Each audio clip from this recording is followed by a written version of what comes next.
Bismillahirrahmanirrahim. Assalamualaikum warahmatullahi ta'ala wabarakatuh. It's me, Muhammad Yusuf Luqman bin Zakaria, and my partner, Muhammad Ammar bin Muhammad Zain. And we are going to present to you on how boarding school leads to teenage depression as requested by Sir Salihan bin Abdul Ghaffar. Depression is a common mental disorder affecting more than 264 million people worldwide and almost 500,000 in Malaysia, according to the National Health and Morbidity Survey. Depression is characterized by persistent sadness and a lack of interest or pleasure in previously rewarding or pleasant activities. So one of our aims in doing this survey is to contribute and improve the mental health of adolescents, teenagers, our friends, specifically and especially in boarding school. So based on a questionnaire, a set of questions that is given to our respondents via Google Form, they agree that main reason of depression in boarding school is because of the inability to socialize well with others.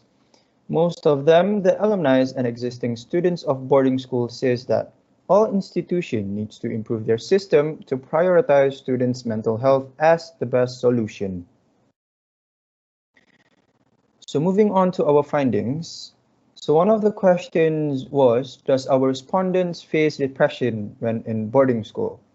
And as we can see, more than half of them, they disagree with they did not face depression when in boarding school, while almost half, which is 48.8%, they said that they face boarding school.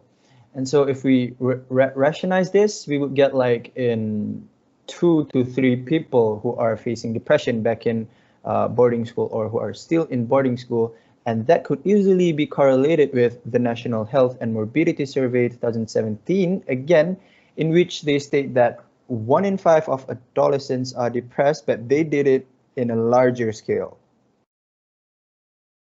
All right, moving on. So does getting into boarding school weakens our family bonding? So this question is quite interesting because it somehow arise with some conflicts of interest through some people, but mostly majority of our respondents here, they disagree with this statement because they believe that going to boarding school somehow tighten the family bondings.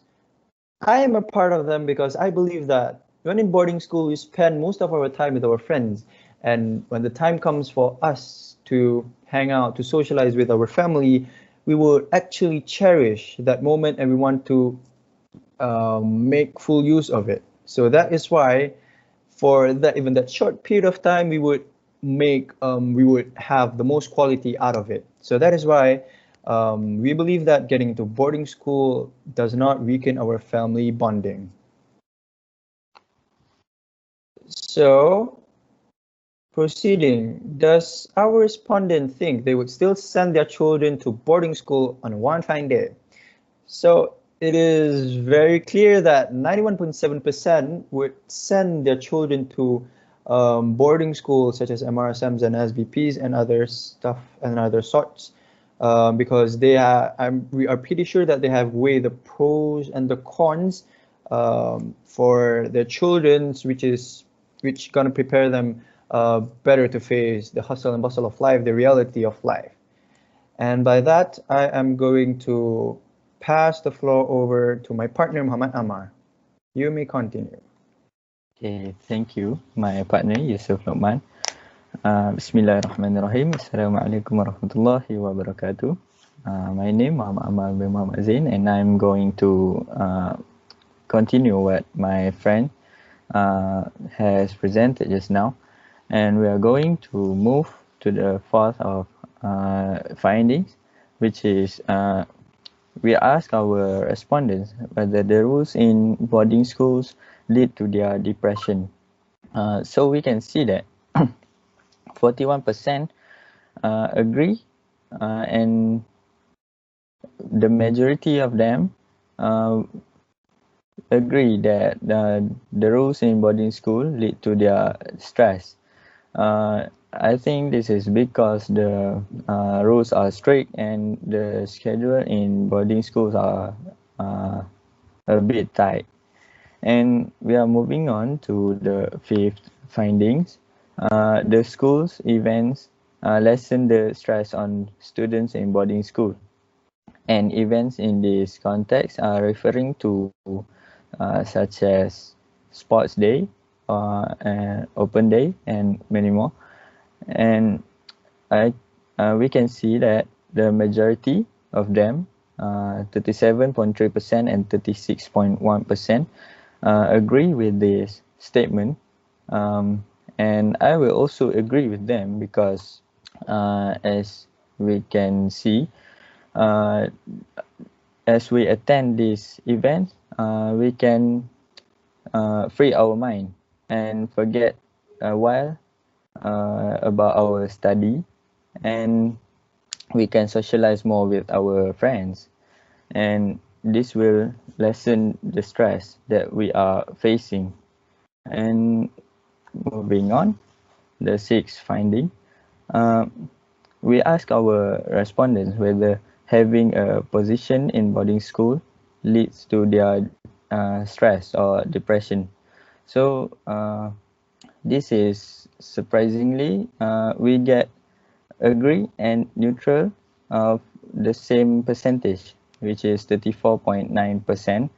And I will agree with them because back in boarding school, I was a head boy, and I tend to feel stress, and this is because I need to face the problem, and I will also need to focus on my study also, and that makes I agree with them and agree with their particular statement. And we are moving to the solution for this problem, which is depression and stress. Institutions need to prioritize mental health. We can see that boarding school have such a packed schedule, so they need to focus more on the students' mental health so that they will not feel stressed or depressed. And as a friends, we need to spread love to them and not hate, because they will feel more comfort, and they will not feel stress. Next, listen. Never leave a person who is depressed alone. Yes, this is because we need to listen to their problems, and we cannot leave a person who is stressed because it will tend to make them behave more bad. So we need to comfort them. If they have problem, we need to listen to their problem. And the next one, don't try to give solution or become a psychologist. Just listen and believe to the ones expressing. We have to listen to their problems and do not give solution to them. This is because the solution that we give may not be the best for them. Yeah, And instead, we have to reassure them, we have to give them support. yes, Yeah. okay. Referring to the next one, be understanding of the other people's situation. Try to fit in their shoes, like what I said just now. We need to try to understand what are they facing, what are the problems they face, because we need to comfort them so that they will uh, they will get more attention. And next, recover from depression at our own pace and no rush. This is because, as we know, other people, other person have other approach. So yes, we can recover from depression at our own pace. We need no rush. And the next, do activities that is going to distract us from feeling stress. Um, yes, this is the most important. I think that we need to make thing that make us happy, because this will distract us from thinking about the problems and tend to make us feeling stressed. And I think that's all from us. And thank you for listening. Have a good Thank day. you. Bye bye.